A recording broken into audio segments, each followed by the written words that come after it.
Hola María, ¿qué tal?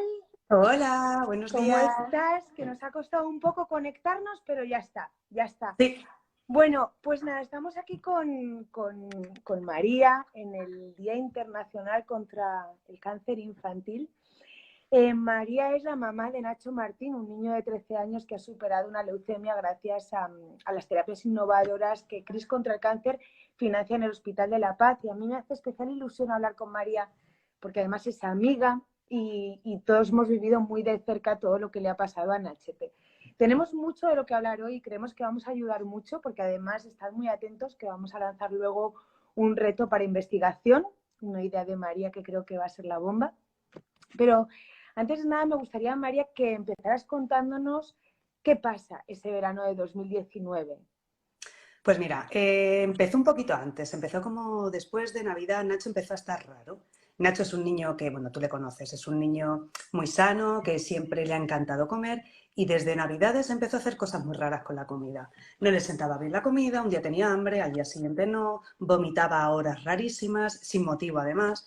Y el caso es que fueron pasando los meses y yo decía, pues este niño es que es muy comilón, es un tragón y se indigesta cada 2 por 3. Pero llegó julio y claro, llegaba agosto con las vacaciones familiares de irnos a la sierra, en Huelva. Y claro, nos íbamos a un pueblito maravilloso en la Sierra de Huelva, de la familia donde vive, de donde es la familia de Nacho, padre. Y yo no me iba nada tranquila, yo decía, jolín, digo, es que estamos en un pueblito en la Sierra de Huelva, si pasa cualquier cosa, no es mi casa, no estoy en Madrid. Entonces fui a la pediatra de toda la vida de Nacho, María y Manuela, y se lo conté. Y me dice, pues mira, yo te veo muy preocupada, tú no vienes nunca si los niños no están realmente mal, así que vamos a hacerle una analítica. Dice, pero vamos, yo a Nacho le veo fenomenal. Dice, no tiene síntoma de nada, dice, la exploración es correcta. Dice, vamos a hacerle una analítica y descartamos cosillas. Que la analítica sale bien, que además me dijo la pobre, que es lo más probable. Dice, pues le quito un par de alimentos pensando que es una intolerancia o una alergia y ya en septiembre pues le hacemos pruebas de alergia y tal. Ven, mañana a las 8 le hago una analítica. Pues fenomenal. Pues a las 8 voy, le hago la analítica y a las 4 me llama. Y nos dice, anda, vente con tu marido a consulta. Y dice, veniros solos. Nos fuimos solos y nos dijo que Nacho había salido en la analítica, tenía un principio de leucemia. Entonces, yo ahí reconozco que me metí en una nube. O sea, yo lo único que oía ya en mi cabeza era leucemia, leucemia, leucemia. Y menos mal que Nacho, padre, en ese momento estuvo un poco más lúcido y dijo, pero bueno, a ver, ¿qué implica esto? Claro, nos dijo, pues mira, dice, en una analítica mía como pediatra no te puedo decir nada. Solamente te digo que tiene un nivel de blastos elevado, que es un principio de leucemia y que os tenéis que ir a un hospital. Dice, tenéis 2 opciones, podéis iros al Niño Jesús o a La Paz, que son los mejores en Madrid en cuanto a leucemias. Dice, en leucemias infantiles, claro. Dice, y ya ellos os dirán. Entonces dijimos, bueno, pues nos vamos a La Paz, nos queda mejor de casa, tenemos por la M40, llegamos en un momento, pues nos vamos a La Paz. Y llegamos, Nacho estaba en la piscina bañándose con sus hermanas. Pues nada, cogimos, nos fuimos a La Paz, a las 6 de la tarde llegamos y a las 11 de la noche estábamos en oncología ingresados. O sea, un cambio de vida brutal, ¿no? Y además, Enorme. un poco con los peores pronósticos, porque bueno, cuéntanos un poco, María, que tú te has convertido en estos años en una experta en cáncer infantil, eh, que la leucemia infantil en un alto grado, en un alto porcentaje, se cura sin casi ningún tratamiento, ¿no? Pero Nacho no tenía ese, no estaba dentro de ese gran porcentaje. No, no, porque además cuando llegamos a las 11 de la noche nos recibió la doctora Berta, que es una maravilla de doctora, y bueno, claro, el bombardeo de información a esa hora fue brutal. Pues hay 2 tipos de leucemias más importantes, linfoblásticas, mieloblásticas. La mayoría de los niños de estas edades son linfoblásticas, tienen un pronóstico buenísimo a día de hoy, un 80% sobrevive, un 20% fallece y tu mente se va al 20%. Eso te lo puede decir cualquier padre o madre que sea de oncológico. Tu mente se va al 20%, tú no escuchas el 80%. Pero bueno, empieza a decirte un montón de datos, que si quimioterapias, que si tratamientos alternativos, que siempre hay plan B, C, D, E, si el A no funciona. Y bueno, pues nada, así nos quedamos ingresados. Pero claro, para saber qué tipo de leucemia estamos hablando, primero hay que hacer una serie de pruebas, hay que hacer una prueba de médula, hay que hacer una punción lumbar, directamente los doctores ya te colocan un portácaz para ir adelantando tiempos, porque al final todas estas pruebas no son inmediatas, te las hacen y tardan 2 o 3 días en salir, pues son estudios bastante extensos, entonces tardan unos días en salir, con lo cual hasta el cuarto o quinto día de estar ingresados, o sea, 4 o 5 días, sabiendo que tu hijo tiene un cáncer y sin saber exactamente a lo que te enfrentas. Entonces, nada, al cuarto día más o menos nos dijeron que efectivamente que Nacho, por desgracia, no estaba dentro de las leucemias linfoblásticas, que estaban las mieloblásticas, que son bastante más complicadas. Y que además dentro de las mieloblásticas teníamos 2 opciones, que fuese una leucemia mieloblástica aguda, que bueno, que es un mal pronóstico, pero tiene un tratamiento más o menos, que bueno. Pero luego hay otro tipo de mieloblásticas que son secundarias, las produce otra enfermedad, que es una displasia de médula. Y ese era el caso de Nacho. Entonces nos dijeron que bueno, que en este caso, de hecho, las palabras es que fueron textuales de la doctora, nos dijo, bueno, sé que os hemos bombardeado a cifras, a estadísticas, a porcentajes, dice, pero con Nacho nos vamos a olvidar de los porcentajes, ¿vale? Vamos a ir día a día. Madre Porque mía. el porcentaje era tan brutal de que no saliera bien, que directamente nos dijo, no miréis nada en internet, no busquéis la enfermedad de vuestro hijo y que vamos a ir día a día. Y entonces Nacho, padre, le dijo, pero ¿algún niño ha salido adelante? Y es que la mirada fue, nos miró y dijo, alguno hay. Ya, qué duro. Y ahí es cuando entra también de alguna manera Antonio, del que nos vas a hablar seguro, y la Fundación CRIS también, ¿no? Porque, Fundamental. bueno, yo prefiero que nos lo cuentes tú. A mí me tiene fascinada la fundación, es una fundación que se encarga de investigación en hospitales públicos. Públicos. Entonces, cuéntanos un poco, María, todo eso. Mira, pues la Fundación CRIS contra el Cáncer nace de la necesidad de investigar, de no solo ser una fundación asistencial que se necesitan, son importantes en enfermedades graves, pero el tema de la investigación, es decir, cuando tu niño se pone malo, cuando te dicen que mejor nos olvidamos de las estadísticas, o sea, tú lo que quieres es que tu hijo viva. Muchas veces ya ni piensas en las secuelas, tú lo que dices es que yo quiero tenerle a mi lado, yo quiero acostarle por la noche, quiero levantarle y llevarle al colegio. Y quiero que se enamore y quiero que juegue. Y entonces, que haya una fundación que se dedique además a esos casos en los que no hay solución, es una tranquilidad. Porque tú llegas a la unidad de terapias avanzadas de La Paz, que es el proyecto que CRIS contra el Cáncer tiene en oncología infantil, y entras en la unidad, en la octava, que la han renovado hará como 2 o 3 años, y la ves de luces de neón azules, llenas de constelaciones, las habitaciones tienen de todo. Y tienes una sensación de decir, pues no sé cómo va a ir la cosa, pero estoy en el sitio. Qué importante, qué Eso, sobre todo es importante. sentir que estás en el sitio, es decir, bueno, la realidad del cáncer es que cada niño es un mundo y lo que sirve para uno no sirve para otro, por desgracia, a día de hoy. Pero por lo menos sé que estoy en un sitio donde van a hacer todo lo posible por sacar adelante a mi hijo. Y eso al final, en el día a día de una enfermedad tan larga, no tiene precio. Es lo único que de verdad le importa a un padre y a una madre. Claro, desde el principio Nacho estuvo con Antonio, con el equipo de Antonio. Desde el principio. Porque al ser una leucemia mieloblástica, fíjate qué cosas a día de hoy, en el siglo XXI, la leucemia de Nacho no tiene tratamiento. No, no hay nada. No hay Porque no hay una quimioterapia. investigación, me imagino, ¿no? Hay una investigación en Barcelona para las displasias de médula, se llaman síndromes mielodisplásicos, pero es que estamos hablando de una leucemia que afecta a 5 niños al año en España. 5 niños al año, no puede haber investigación. En realidad, no tienen base de datos. De hecho, la base de datos, cuando Nacho empezaron a hacerle todas las pruebas, nos pidieron permiso para enviar todas las pruebas de Nacho a la FE, en Valencia, al Hospital La Fe, porque ese era en ese momento, ahora ya no lo sé, pero en ese momento era el único hospital que tenía una base de datos de los síndromes mielodisplásicos. En toda España estamos hablando, o sea, solo un hospital se encargaba de hacer la base de datos. Entonces, claro, con 5 niños al año, en realidad tú para hacer un estudio necesitas casos, necesitas contrarrestar qué pasa en un niño, qué pasa en otro, qué tratamiento afecta a uno. 5 niños al año, ¿qué es eso? O sea, Claro. Sí, pero son 5 niños, son 5 vidas. Bueno, 5 tenemos familias, 5 exactamente hermanas, 5 cinco, hermanos, 5 padres. exactamente, ¿no? Y ese niño que vale pues, por todo, o sea, no hay, Claro. no hay una cifra en realidad para valorarlo, ¿no? Claro. Ahora, bueno, vamos a empezar diciendo que tenéis grandes noticias después de tantos años y luego cuéntanos, empezamos por las buenas noticias y luego cuéntanos cómo hemos llegado a estas buenas noticias y todo el proceso que ha vivido Nacho desde que le ingresan después de estar en la piscina y ya es un niño oncológico al día de hoy que hace una semana, ¿no? Hemos tenido grandes noticias.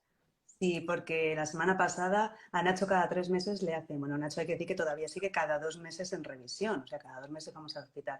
Y cada 3 meses le hacen una analítica especial de inmunología para saber cómo va su médula.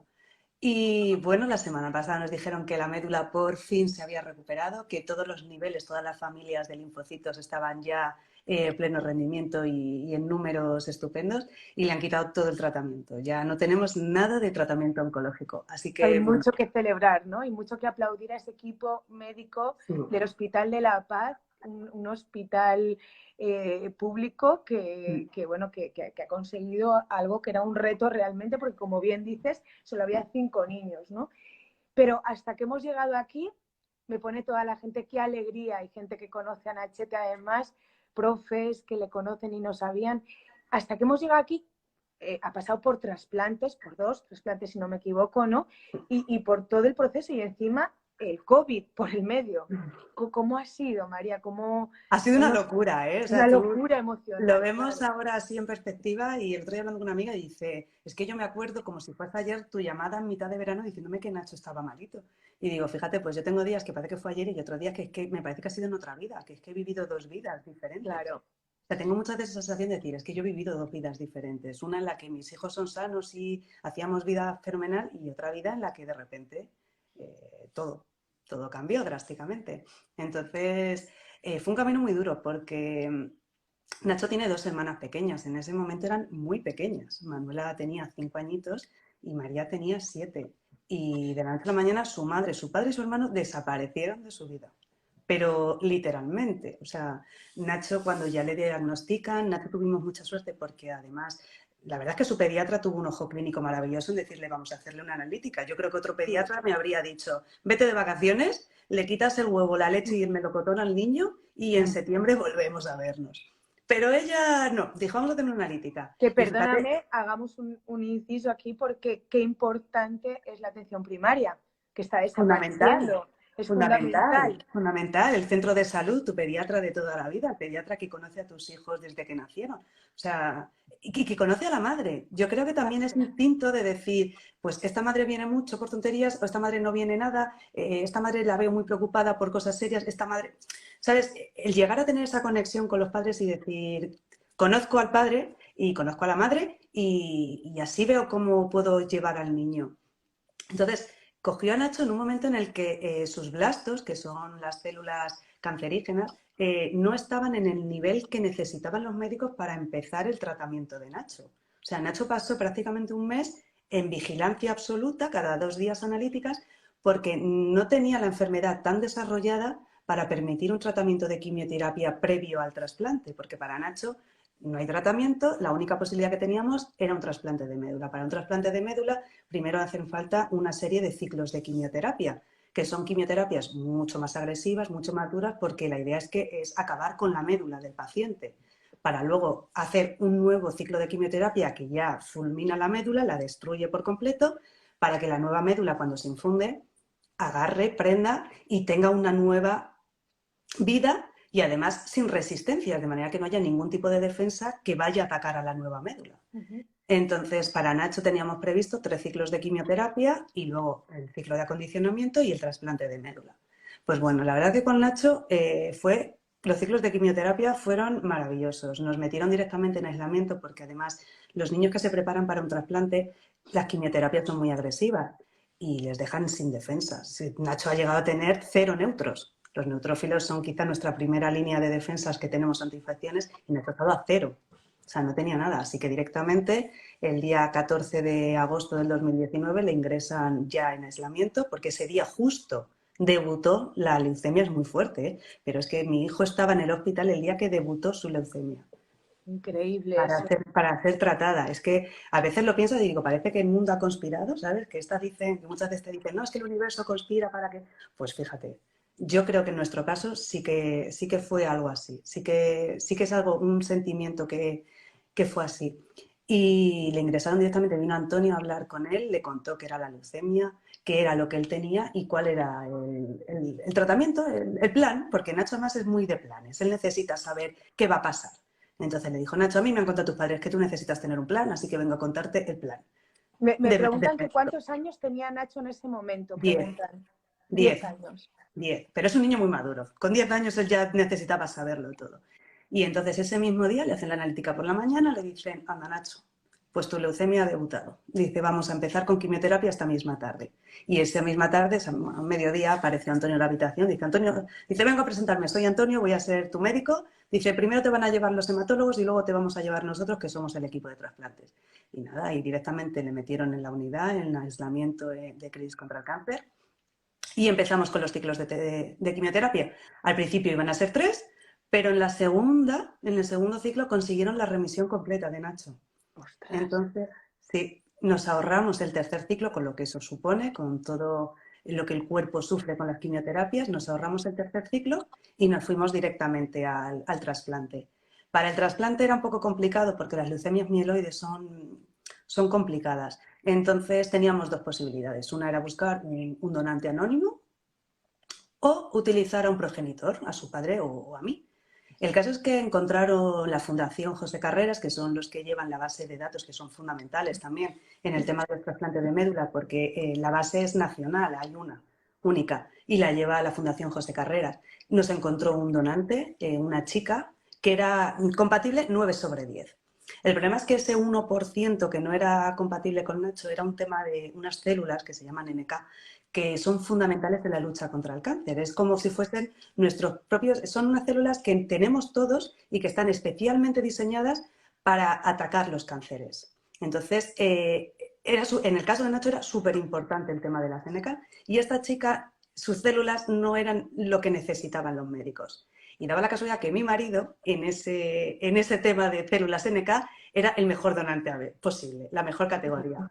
Entonces eligieron a mi marido, a Nacho, y le hicieron un primer trasplante de su padre. Y todo iba fenomenal, los médicos estaban alucinados porque la quimioterapia había ido fenomenal, el trasplante iba fenomenal, pero claro, en todas estas cosas, cuando todo va bien, algo siempre pasa. Así que falló el trasplante, Nacho se puso muy malito, el hígado se rebeló y atacó a la médula y se cargó la médula. Así que se puso súper malito, pero bueno, Antonio con mucho criterio dijo, vamos a esperar, vamos a darle tiempo a Nacho, vamos a darle una sobrecarga de inmunodepresión, a ver si consiguiendo dormir las células del hígado conseguimos que se estabilice él solo. Antonio confiaba en que Nacho lo iba a hacer él solo sin ayuda de nada más y lo hizo, lo consiguió. Salió adelante, pero claro, la médula se había quedado muy tocada, quedaba solo a los 3 días, quedaba un 30% de médula. Así que pues tuvimos que ir a un segundo trasplante, un nuevo ciclo de quimioterapia de acondicionamiento y un nuevo trasplante. Entonces la duda volvió a salir. ¿Qué hacemos? Utilizamos a la donante, que además la donante había dicho que sí, que se ofrecía, que ofrecía su médula, era la chica maravillosa, dijo que sí. O utilizamos al padre o la madre otra vez. Entonces el equipo de trasplante decía, si utilizamos al padre, el cuerpo tiene memoria. Dice, nos da un pánico que utilicemos al padre otra vez y el cuerpo recuerde y vuelva a atacarlo. Entonces ya nos quedamos la chica y yo ahí disputándonos el trasplante. Pero al final, para el caso de Nacho, siempre es mejor un progenitor. Porque los médicos parece mentira, pero con médulas que no son tan compatibles son capaces de hacer magia en sus alas blancas y son capaces de convertir una médula incompatible en totalmente compatible y además plenamente preparada para atacar las células tumorales en caso de que vuelvan a salir. Así que yo fui la siguiente donante de Nacho. Y esa fue bien. Esa fue bien, fue súper difícil, porque además Nacho venía, claro, al acabar con la médula, cuando tuvo el fallo hepático, se volvió a quedar sin defensas y estuvo 40 días sin defensas, 40. Y aunque estaba en una habitación de aislamiento, los médicos siempre nos decían, dice, si el riesgo real de estos niños, dice, hombre, el riesgo de infección exterior es importante, por eso están en aislamiento, por eso vosotros vivís en un estado de pues, mascarillas, gorro, batas, patucos en la habitación. Yo dormía con mascarilla, yo estaba 9 meses durmiendo con mascarilla en la habitación. O sea, era todo muy, muy estéril. Pero claro, dice, el riesgo es él, su cuerpo, porque nosotros todos tenemos virus, bacterias y hongos. Lo que pasa es que una persona sana no se entera que su cuerpo está defendiéndose contra infecciones día a día. Pero claro, en el caso de los niños que se enfrentan a un trasplante de médula o incluso niños con quimioterapias. El riesgo de infección, por eso dejan de ir al cole, por eso hacen vidas mucho más retiradas, porque es que sus riesgos de infecciones son muy grandes. Y nos decían, el principal peligro es el mismo, es su principal enemigo ahora mismo. Y así fue, porque Nacho en esos 40 días desarrolló una cándida que además la tía se escondió por muchos sitios y no había manera de detectarla. Entonces veíamos cosas raras en la habitación de aislamiento. Pues Nacho empezó a dejar de moverse, no podía moverse, le dolía mucho la espalda, le empezaron a salir unos granitos que no sabíamos de dónde venía y costó mucho darnos cuenta que lo que tenía era una cándida. Contaba la sota que, claro, que cuando nos dimos cuenta, Nacho tenía extendida la cándida por todo el cuerpo. Tenía un shock séptico el 25 de diciembre del 2019, estaba en la UCI ingresado. O sea que fue muy complicado. El trasplante mío se hizo un 17 de diciembre y era el 24 de diciembre lo ingresaron en la UCI. Entonces, su médula nueva costó muchísimo porque tenía que enfrentarse no solo a aprender en un nuevo cuerpo, crecer en un nuevo cuerpo, sino enfrentarte a una infección brutal. Y además los hongos tienen todavía un problema añadido y es que no hay tratamiento. Los hongos no se pueden tratar. Tú no te tomas un antibiótico para un hongo, no te tomas nada. Es tu cuerpo el que tiene. Te pueden ayudar. Hay antifúngicos, pero que te ayudan a prevenir y te ayudan a dormir un poquito la enfermedad, la infección, para que sea tu cuerpo el que acabe con él. Pero claro, Nacho no estaba en situación de poder acabar con esa cándida. Entonces llegó un momento que en la UCI los médicos nos dijeron, nosotros no podemos hacer nada más. Dice, tiene toda la medicación que necesita para mantener dormida la infección.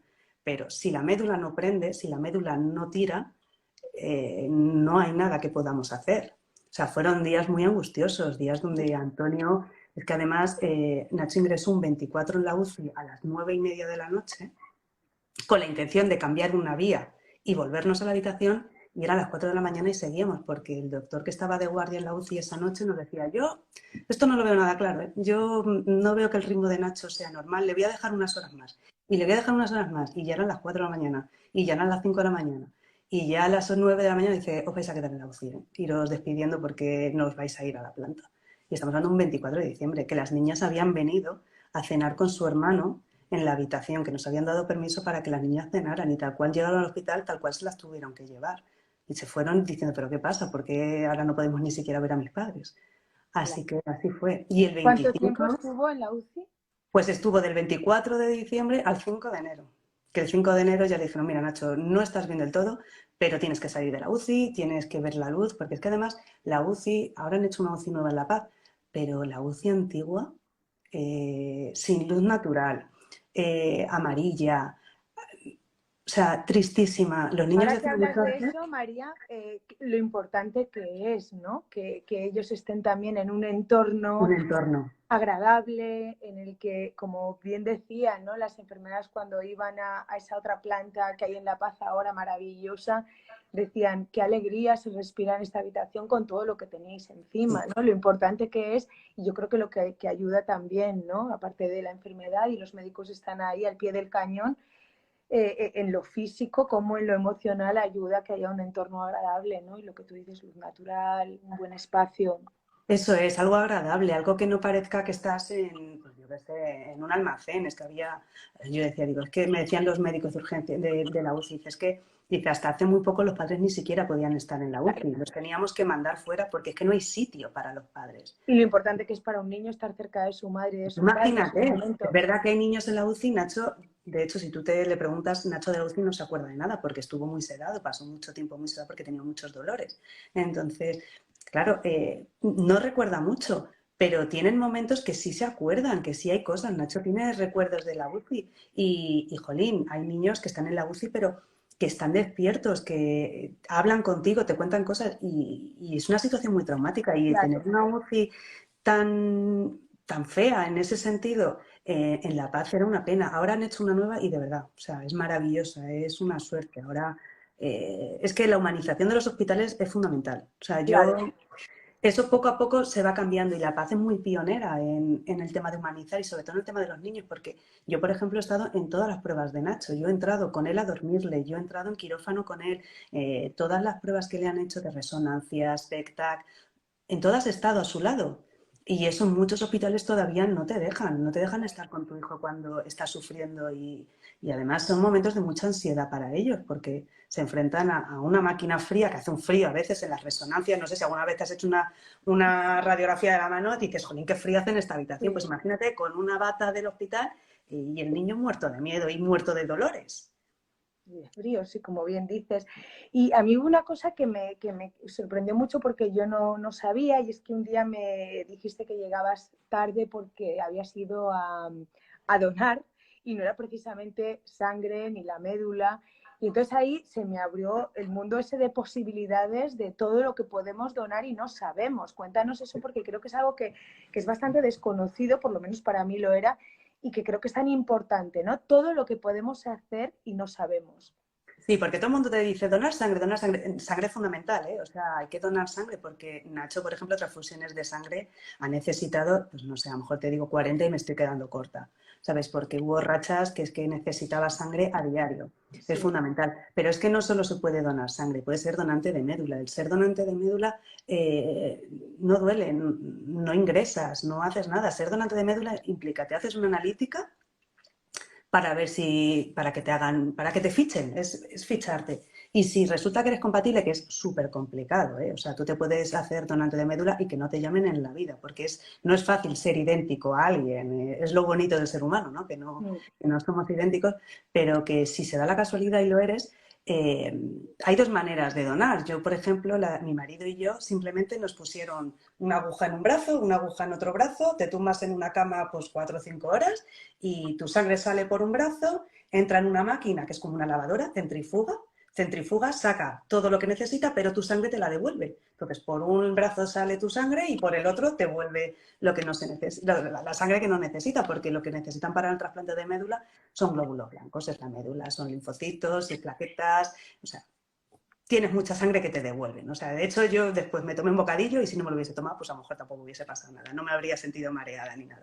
Y Y son además de la 4 o 5 horas. médula, puedes donar sangre, médula. Puedes donar sangre, médula, luego puedes donar plaquetas y linfocitos, que también es el mismo proceso que para la médula, pero es mucho más rápido, son 2 horas, una hora o media hora, depende. Pero es lo mismo, te conectan con, pues como cuando vas a donar sangre, pero te conectan por dos brazos, porque te sacan sangre, entra la centrifugadora y te devuelven. Entonces donas plaquetas y donas linfocitos, porque además las plaquetas, los niños y pacientes oncológicos necesitan muchas plaquetas porque tienen muchos problemas de coagulación. Claro. Entonces, por ejemplo, Nacho una vez le hicieron una aspirado de médula, la herida que te hacen es la de una aguja de analítica. O sea, la herida es mínima. Pues Nacho se pasó 8 horas sangrando, sin parar, por ese agujerito, en plena noche. Que el pobre enfermero que nos tocó esa noche decía, es que ya no sé qué hacer para parar la hemorragia, porque no paraba de salir. Y te digo, estamos hablando de un pinchacito. O sea, imagínate cómo estarían las plaquetas de Nacho para que ni siquiera fuese capaz de cerrar un pinchacito.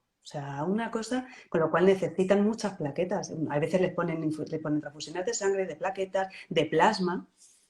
Cuando ya ven que las Y eso es plaquetas... ir al hospital, ¿no, María? Es ir al Hospital de la Paz, ir al hospital al Niño Jesús, ir al 12 de octubre, donde A un sea, centro de cualquier hospital, transfusiones, todo lo que tenga un a centro de un centro de transfusiones, transfusiones, y tú vas y puedes ya está. decir, quiero donar todo lo que pueda Mm, y donas. Y sí, luego hay otra cosa que no quiero, ¿no? Que se nos escape, hemos hablado al principio, pero es la Fundación CRIS. Creo que es una fundación importante no solo para el acompañamiento de padres, que es de vital importancia en ese momento, en lo emocional, sino también todo lo que hacen en investigación, porque además su objetivo principal es que la investigación, para que esta sanidad y estos nuevos tratamientos sean accesibles a todas las personas, ¿no? Por eso se centran en la sanidad pública y sí, además lo que quieren es retener a los talentos españoles que por lo que has podido vivir y a mí me has transmitido y me ha transmitido también la Fundación, tenemos grandes talentos en España que gracias a este dinero que se recauda no se van de aquí, ¿no? Y pueden seguir efectivamente. investigando. De Eso es hecho, fundamental. cuéntanos un poco porque Lola, la fundadora de CRIS, realmente se había ido a Estados Unidos porque tenía un cáncer complicadísimo, le habían dado 5 meses de vida, se va a Estados Unidos a los mejores hospitales y le dice, no, el que mejor puede tratar tu cáncer está en el 12 de octubre en Madrid y Para se que vuelven a veas. Madrid, ¿no? Entonces, ¿qué hace CRIS? ¿Cómo podemos colaborar con CRIS? Y luego ya vamos a hablar de ese reto que se te ha ocurrido, que creo que va a ser increíble y que vamos a conseguir entre todos. Pues mira, Cris fundamentalmente se dedica a retener talento, porque parece mentira, pero en España tenemos grandes investigadores, o tenemos investigadores de primer nivel. Dentro de Cris tenemos a Barbacid, o sea, la eminencia Barbacid. Yo no sé, hace poco estuvimos en una conferencia suya y el médico que le presentaba decía que no sabía todavía cómo no le habían otorgado un Nobel, porque su aportación a la ciencia y al cáncer, a la lucha contra el cáncer, eh, es brutal. O sea, yo animo a todo el mundo a que vea en YouTube un corto que se llama Vidas, que entrelaza la historia de una niña real de La Paz, que además la conocemos, o sea, sabemos quién es. Se llama Daniela.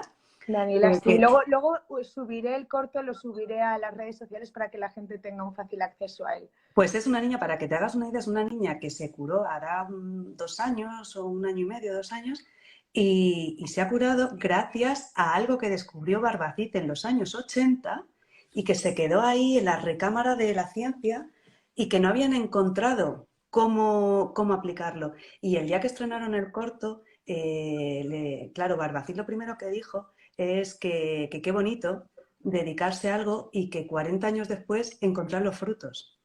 Dice, y además personificados en una niña. Bueno, O ya sea, veréis, esta niña se ha curado gracias a un jarabe que de Bayer era, ¿no? sí, de Bayer, sí, sí, De sí. Bayer a un jarabe, y la niña que nació, bueno, tú decías, ¿no? Que sus padres desde que nació la niña no habían salido del hospital, ahora está estupenda. ¿Cuántos años tiene Daniela ya? Daniela creo que tiene 4. 4 años, Tiene está 4 añitos. estupenda, Y una está hermana sana, pequeña. En este tiempo exacto, incluso ha venido con una hermana pequeña al mundo. O y sea, se ha que curado con este se ha curado. jarabe, ¿no? Sí. Y Y aparte, eso es bueno, Cris. así mira, Claro, eso es Cris, eso es retener, o sea, y tener el talento, claro. investigadores que son capaces de decir, vamos a hilar de manera, porque además en el fondo el cáncer no son, es decir, el cáncer de pulmón no son compartimentos estancos. El otro día leía una noticia en la que decían que un niño se había curado de un cáncer que tenía con un fármaco que se utiliza en el cáncer de pulmón, en adultos. O sea, es que luego hay grandes avances que hace que todo avance. Entonces, eso es lo que hace Cris. Tiene programas de talento, financian proyectos de investigación de gente joven. Si, tienen una entrega de premios que le hacen normalmente en verano. Y si vieseis la cantidad de investigadores jóvenes que hay, con grandes proyectos para avanzar, para actuar, incluso para frente, luego efectos secundarios, porque todos esos tratamientos ya no solo es curar, como dice Antonio, médico en Nachete, es que es curar bien y que los niños tengan una vida plena, porque el problema de esto es que luego las quimioterapias dejan muchas secuelas. Hay niños que dejan de crecer, hay niños que dejan de desarrollarse, hay niños que a la edad adulta llegan con muchísimos problemas de crecimiento, de piel, de salud, necrosis de huesos por culpa de las quimioterapias. Entonces, claro, no solo se trata de curar, se trata de curar bien y mejor. Entonces, eso es lo que intenta Cris, decir, jolín, no solo vamos a curar, y además vamos a intentar personalizar los tratamientos, que eso es fundamental, porque en la unidad de terapias avanzadas uno de sus objetivos es personalizar los tratamientos, es decir, hacer cosas que vayan destinadas a ese niño. Nacho tuvo una infección por Epstein-Barr después del trasplante. Una infección por Epstein-Barr después de un trasplante es muy grave. O sea, es una de las causas que acaban con un trasplante y que se llevan a niños por delante. Entonces, es algo muy serio. A día de hoy, el tratamiento que hay para un Epstein-Barr es el mismo que se hace para cualquier niño. Un Epstein-Barr es una mononucleosis que muchos niños pasan siendo chiquititos. Yo la pasé y mi madre ni lo sabía. O sea, Claro. y sin embargo, a día de hoy, el único tratamiento que hay es un medicamento que acaba con todo un tipo de células, con toda una familia de linfocitos. En un niño sano, pues a lo mejor implica que tardan unos meses en recuperarlas, pero en un niño de un trasplante significa que a lo mejor se pasa toda su vida sin esa familia de linfocitos, sin una línea de defensa fundamental. Claro, en un niño con un trasplante que le quites toda una familia de defensas es un riesgo. ¿Y qué dijo Antonio? Dice, a mí el tratamiento es el que es, la medicina es la que es. Dice, pero vamos a intentar innovar. Vamos a hacer una cosa, vamos a ponerle a Nacho solo la mitad del tratamiento.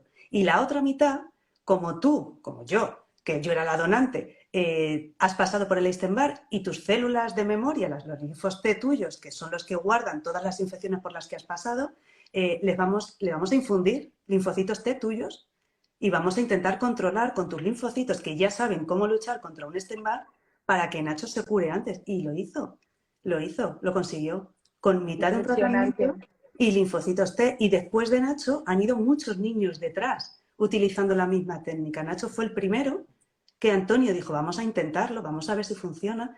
Y, jolín, que si funcionó, como que luego sacaron un paper donde explicaban que de verdad se puede utilizar los linfocitos T para curar infecciones. De hecho, Antonio tiene abierta una línea de investigación para curar el COVID con linfocitos T de personas que hayan pasado por el COVID y se ha demostrado en gente mayor que solo con linfocitos T, en determinados casos, claro, no estamos hablando de casos gravísimos, pero que la gente adulta lo ha pasado mucho más leve con infusiones de linfocitos T. O sea, que es que funcionan, que la inmunoterapia funciona. Qué increíble escucharte con esta serenidad, claridad, cómo arrojas luz sobre algo tan importante. Y por favor, cuéntanos el reto que vamos a lanzar y que espero que todos estéis ahí apoyando. Pues mira, como hoy es el Día Internacional contra el Cáncer Infantil, hemos pensado, porque con Cris esto es fácil, esto somos una familia y enseguida nos ayudamos unos a otros y todos los padres siempre estamos muy unidos y nos apoyamos un montón. Hemos pensado lanzar un reto. Está en su web de ganaralcáncer.org y se llama 1 euro, una vida. Entonces, 1 euro da vida. En el fondo es que no somos conscientes que con muy poquito, pero mucha gente se consigue muchísimo. Entonces, os pedimos que colaboréis porque todo lo que recaudemos hoy es un día fundamental porque son muchos los niños que se van. O sea, yo hoy tengo el corazón muy dividido. Para mí es un día muy difícil porque yo me he despedido de muchos niños y duele en el alma. Duele mucho ver a esos padres.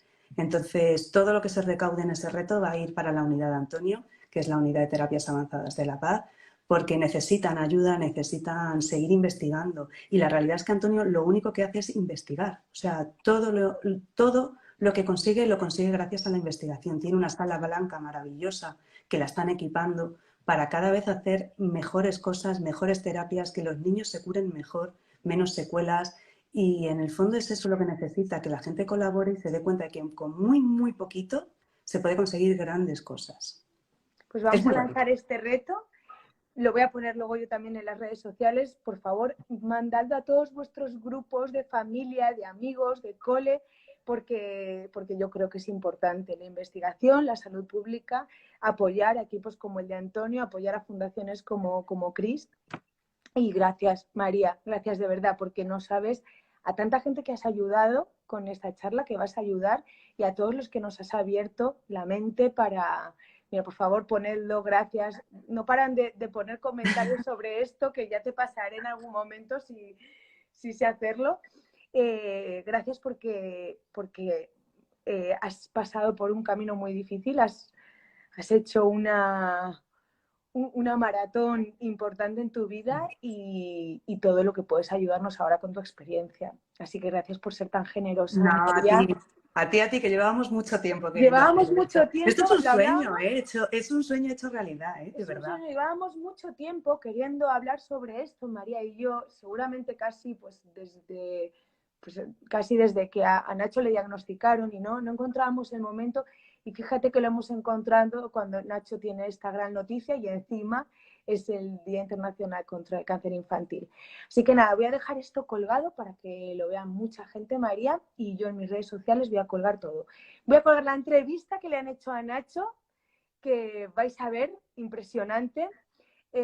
Voy a colgar el corto, donde sale lo del jarabe de Daniela. Voy a poneros los enlaces a Cris y nuestro reto, 1 euro, una vida. Bueno, gracias, María. Nos vemos. Nos vemos muy prontito. Hasta luego. Chao.